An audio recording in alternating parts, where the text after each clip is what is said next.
Hello, good morning everyone. I'm Dr. Anusha, consultant ENT and vertigo specialist at Brain Super Specialty Hospital, Bangalore. Today, I want to discuss about a common question which patients will ask me generally. So that is, doctor, how we can clean our ears regularly at home? Can you tell us any safest method to keep our ears clean at home? So to understand this, we have to go to the facts of earwax. So here, earwax is naturally produced by the ear canal.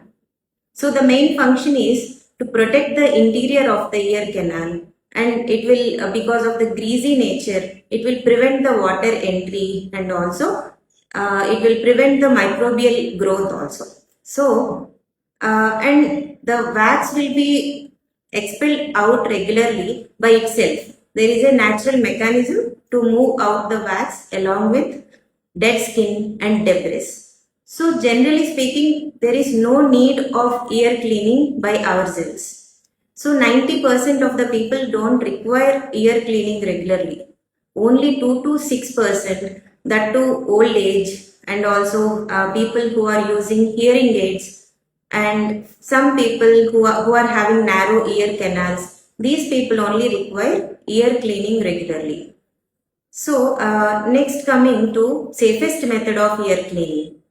Like generally I have seen people who are using Q-tips and also cotton buds and even earwax candles. So these are the very unsafe methods, and even they can injure our ear canal and also eardrum.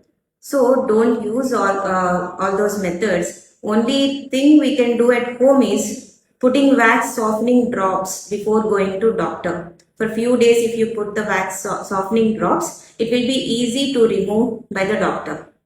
So doctor will remove the wax under vision by seeing it directly or endoscopically, and they will remove with the special instruments like microsuction or curettes. So these are the safest methods to remove the wax and keep our ears clean.